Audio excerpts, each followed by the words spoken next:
de agora em diante eu assumo, não é isso? Vou fazer a apresentação da doutora Alessandra, que está na sala, mas está com a imagem desativada. Mas enquanto ela entra, eu vou agradecer novamente ao doutor Emerson, dizer que a palestra dele foi muito boa.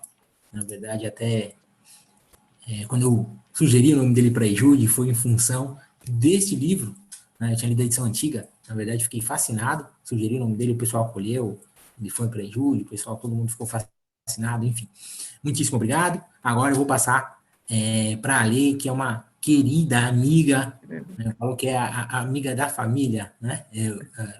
Amiga minha, da minha esposa, sou amigo do esposo dela, enfim, mas não foi esse o motivo do convite. O motivo do convite foi o currículo maravilhoso dela, as aulas espetaculares. Eu tive o prazer de acompanhar a Alessandra, a evolução, né, desde antes do mestrado dela. Hoje ela é mestre, doutora, professora do Mackenzie e da FGV. Parabenizá-la publicamente, que ela foi aprovada num processo seletivo duro, muito duro, da GV recentemente, né? Ela que já era professora há muitos anos do Mackenzie, coordenadora lá do curso de Direito de Campinas, permanece no Mackenzie e agora veio somar mais ainda para a área acadêmica com esse ingresso na Fundação Getúlio Vargas. Alessandra, com a palavra, muitíssimo obrigado por aceitar o convite, é um prazer tê-la conosco. O som está desligado. Deu certo. Doutor Ulisses, primeiramente, muito obrigada pelo carinho da recepção e também pelo convite e pela amizade de longos anos. Cumprimento ao doutor Ulisses e agradeço, cumprimento ao doutor Vinícius também pelo convite e agradeço, é um prazer poder revê-los, mesmo que seja online, né? A vantagem que nós conseguimos com a pandemia é poder efetivamente unir as pessoas e estar de um lugar para o outro com uma velocidade muito mais acelerada. É um prazer poder estar participando do Seminário de Execução Estratégica, Aspectos Processuais e Pesquisa Patrimonial. É um prazer e é uma honra, e eu agradeço e cumprimento também a toda a equipe, bem como cumprimento aos colegas que me precederam com palestras excelentes e ao Dr. Emerson de uma forma especial, porque quanto segredo ele acabou de nos contar, né? O que andam fazendo com a nossa vida? E não tinham nos contado ainda como é que estavam lidando com tudo isso. Bem, então, é um prazer e vamos lá, vamos conversar um pouquinho a respeito do tema que foi escolhido para essa tarde. Vamos lá.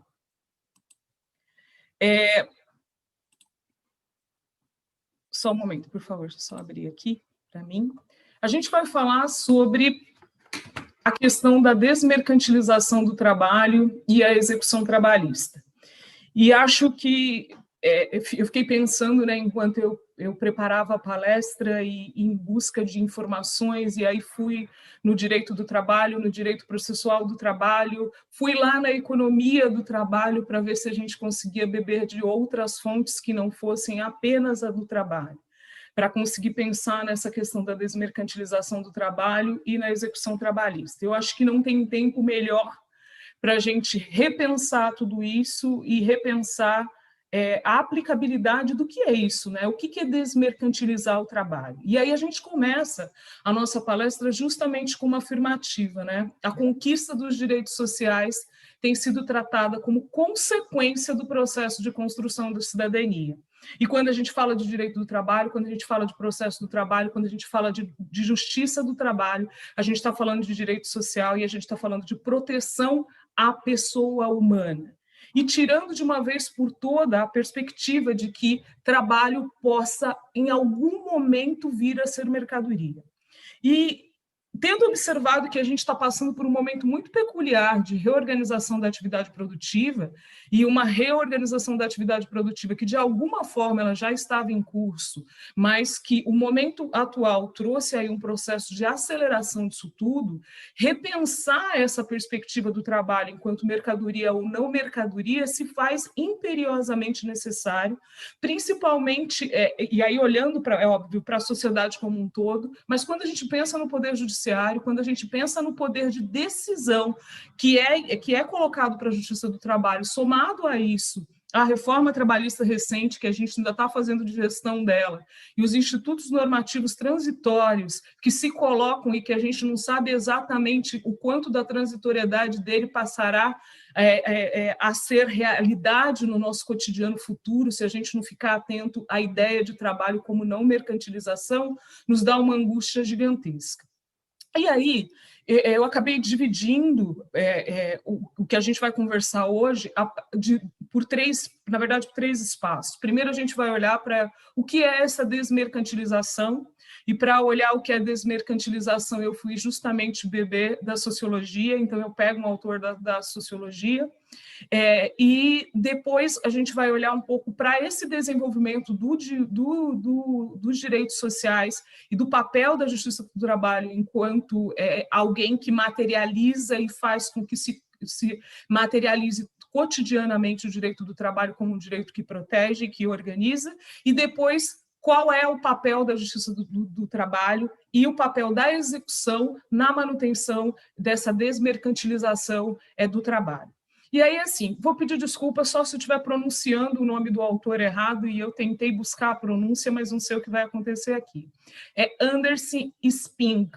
Ele, na verdade, é um sociólogo dinamarquês, e ele traz aqui como foco principal, né, ele tem tido o estado do bem-estar social e o seu lugar nas economias capitalistas. Então, o Anderson, ele tem olhado para essa ideia do que é o estado do bem-estar social, como é que ele se consolida e como é que ele tem que se reestruturar o tempo todo dentro da perspectiva das economias capitalistas e de todo esse processo de reorganização e, às vezes, de desmonte do próprio processo democrático. E aí ele faz isso a partir de três perspectivas, que eu só vou citá-las e não necessariamente desenvolvê-las agora, porque não faria sentido, mas ele expõe o conceito de uma forma bastante profunda e ele vai trabalhar a desmercantilização a partir do status do que é ser cidadão, ou seja, o que com plenitude se faz com que eu possa exercer a cidadania e, consequentemente, viver com plenitude os direitos fundamentais. O segundo eixo pelo qual ele trabalha é o das interações de classes engredadas pelas sociedades nacionais, bem como a tipologia do Welfare State, certo? Então, ele vai trabalhar com isso e ele vai trabalhar a definição de desmercantilização. Então, vamos lá, a partir da perspectiva dele, desmercantilização ocorre quando um serviço é prestado como um direito, e quando uma pessoa pode manter um modo de viver sem que, para isso, ela tenha que se submeter a 100% ao mercado. E ao mercado de quê? Ao mercado de trabalho. Ou à vontade desse mercado de trabalho de forma ilimitada. Ou seja, como se o indivíduo ou como a pessoa humana se tornasse parte do processo produtivo e perdesse a característica mais forte que ele tem, que é justamente a humanidade. E aí, assim, não existe dúvidas de que a desmercantilização tem sido uma questão arduamente contestada, né, a partir do pressuposto do que é o desenvolvimento do estado de bem-estar social, né?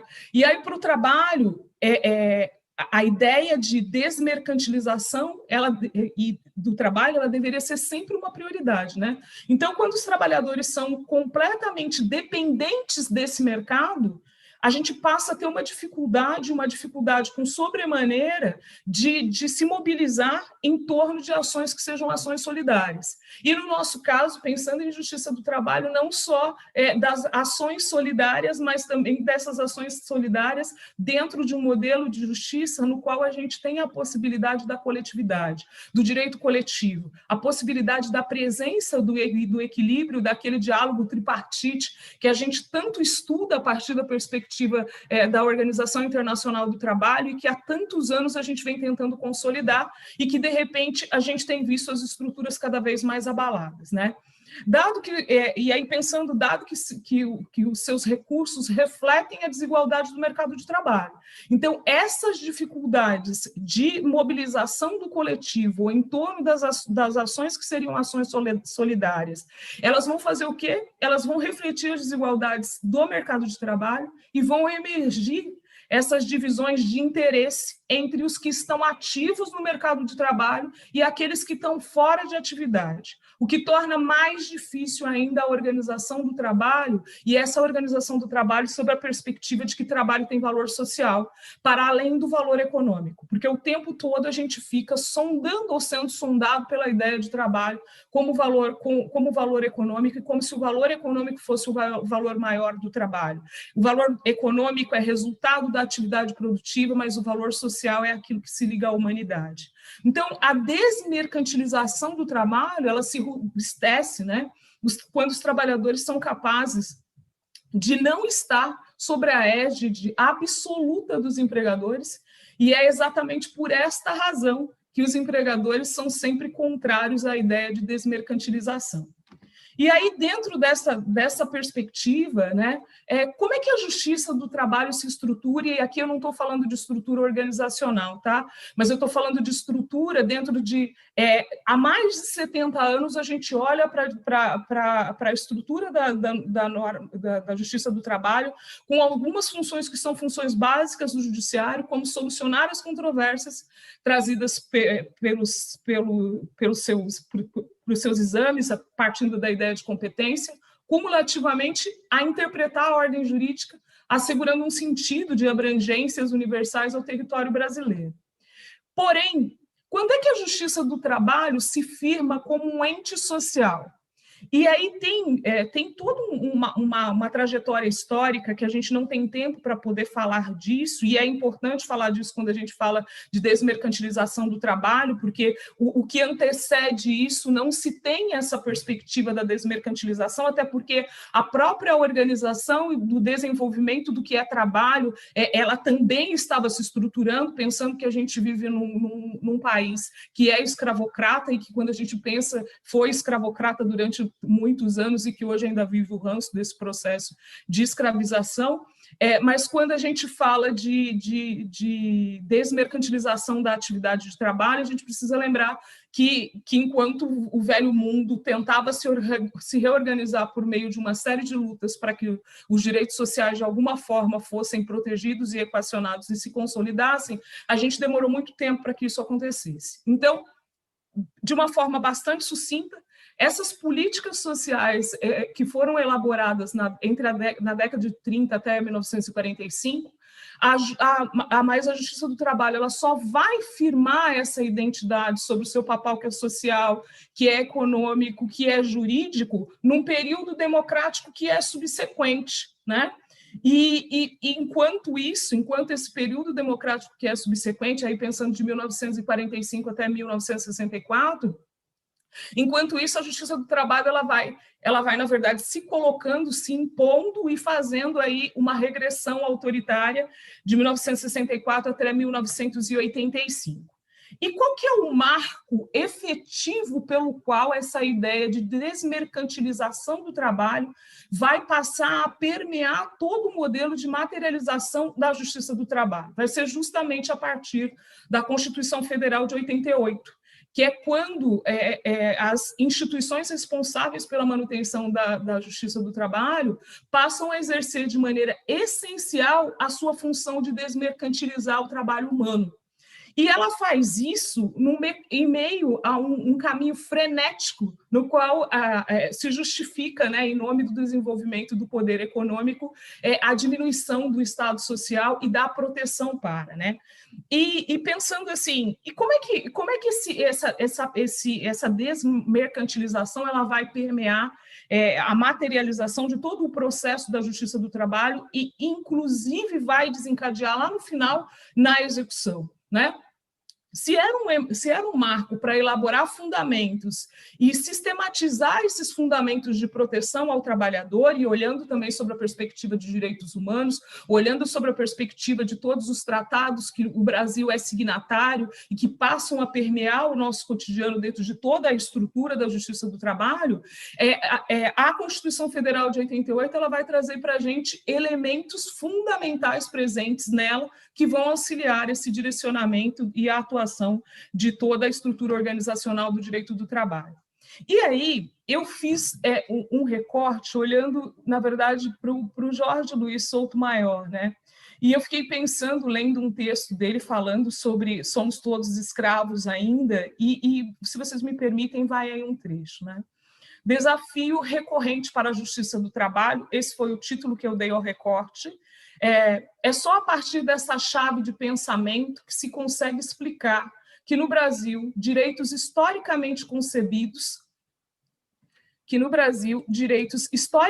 concebidos para a preservação e viabilização do modelo de sociedade capitalista, como a limitação da jornada de trabalho, idade mínima para o trabalho, salário digno, proteção contra acidente de trabalho, dentre tantos outros relacionados à organização e ao modo de produção das melhorias de condição social dos trabalhadores e trabalhadoras, são ainda exercidos, né, ainda em sua forma muito limitada. E o pior do que isso, né, eles são vistos como empecilho ao desenvolvimento econômico ou como privilégios injustificados de alguns poucos trabalhadores e trabalhadoras que conseguem se inserir no mercado de trabalho. Isto quando não são objeto de retórica pervertida pela qual empregadores se apresentam como vítimas oprimidas pelos custos dos impostos e pelos direitos trabalhistas. E aí, no tocante à desmercantilização, dando um salto e pensando nessas palavras do professor Jorge Luiz Souto-Maior, no tocante à desmercantilização, a justiça do trabalho, ela cumpre uma função que é uma função peculiarizada, de integrar um sistema institucional amplo e de ter que lidar com a ideia do social e do econômico, e que o desenvolvimento econômico precisa andar atrelado ao desenvolvimento social, que visa garantir essa desmercantilização do trabalho humano na vida social e na vida econômica, num processo que é um processo continuado e autorreflexivo. E aí, dentro dessa perspectiva, vamos pensar isso à luz da execução, né? Todos os atores sociais envolvidos, seja na administração ou seja na execução do trabalho, precisam manter viva a preocupação contínua em resguardar a função social da justiça do trabalho e garantir principalmente o acesso à justiça do trabalho, o acesso ao judiciário, ao contrário do que tem sido anunciado. E mais do que garantir simplesmente o acesso, garantir que após esse acesso e com o final do processo, efetivamente aquilo que foi decidido ou que o direito efetivamente ele venha a se consumar, ele venha a se materializar, pensando que geralmente aquilo que se pede na justiça do trabalho vai servir para garantir alimentos, vai servir para garantir a essencialidade da organização da vida humana. A gente não está falando de trabalhadores que usam do mercado de trabalho ou da justiça do trabalho para enriquecer. Muito pelo contrário, a maior parte das pessoas trabalham pelo mínimo do cotidiano e para manter o mínimo de suas existências.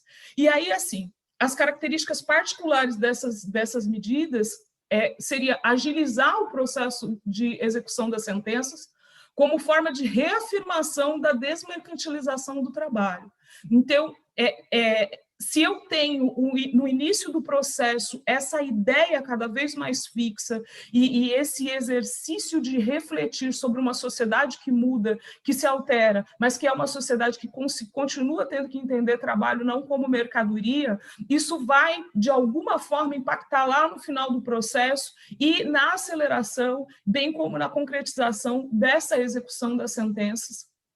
E execução essa que quanto mais ágil, execução essa que quanto mais clara, com certeza ela de alguma forma vai estar face a face com essas recorrentes ameaças impostas pelo contexto atual de reorganização do trabalho. E aí, pensando nisso e usando as palavras do professor Godinho, e não só colocando as palavras dele, mas também refletindo sobre as palavras dele, em uma sociedade civil e em um Estado que se consideram baseados nos princípios da dignidade da pessoa humana, da valorização do trabalho e especialmente do emprego, da submissão da propriedade à função social e ambiental, em conformidade com o que determina a Constituição, ainda que a gente tenha uma série de conflitos principiológicos acontecendo no pós-reforma em face daquilo que a gente tinha previsto na Constituição, inclusive em relação ao princípio essencial, que é justamente o princípio protetor. Torna-se imprescindível a existência de uma sólida e universalidade estrutura dirigida à efetividade do direito do trabalho, tanto na vida econômica quanto na vida social. Inclusive com segmentos especializados, que é o caso da Justiça do Trabalho, né? Que seja célere, que seja eficiente o acesso ao judiciário e a efetivação da ordem jurídica. E, olhando para isso enquanto elemento de um sistema, a Justiça do Trabalho ela cumpre um papel que é um papel essencial e decisivo na construção e na manutenção da democracia brasileira. E a execução trabalhista é a fase do processo em que se impõe o cumprimento do que foi determinado pela justiça, depois de terem sido tentados todos os outros mecanismos para solucionar os problemas. Quando eu não consigo ter os meios de negociação coletiva fortalecidos, e eles precisam ser fortalecidos, quando eu passo por um momento de recessão econômica e de reorganização da atividade produtiva e de fragilização das estruturas, eu corro sempre o risco de que o diálogo no qual se estabelece que para alterar as cláusulas do contrato de trabalho, eu preciso, em regra, que a decisão seja uma decisão bilateral. Essa bilateralidade, quando diz que, ainda que haja aceitação, se essa aceitação de alguma forma for uma aceitação duvidosa, a cláusula seria nula, essa nulidade não estará tão explícita. Então, que dentro de todo o processo que se estrutura, olhando para essa sociedade cuja tendência é de mercantilização e cuja necessidade é justamente de consolidação da ideia de desmercantilização, que seja também na execução a fase do processo onde se imponha o cumprimento da forma mais segura e da forma mais célere possível. Porque, afinal de contas, de que justiça a gente está falando? Eu gostaria de agradecer e espero que tenha sido de acordo com o planejado. Alessandra. Obrigada, querida. Muito bom. Eu diria que, aliás, como era de se esperar, né? E foi ainda melhor, quer dizer, superou ainda mais as expectativas que já eram grandes. A doutora Alessandra, que veio aqui dar um gostinho, um pitaco de teoria para a gente, porque, afinal de contas, o viés do seminário está sendo muito prático e a gente sentiu necessidade de trazer alguém com uma bagagem da doutora Alessandra para dar esse substrato para a gente, porque, afinal de contas, a prática sem teoria, ela fica vazia, ela corre sério risco de se perder, né? A gente corre sério risco de se perder. Então, Alessandra, muitíssimo obrigado. Você realmente foi excelente, enfim, eu sou até suspeito para falar, né? Porque eu tenho um carinho muito especial por você, você sabe. É, muitíssimo obrigado.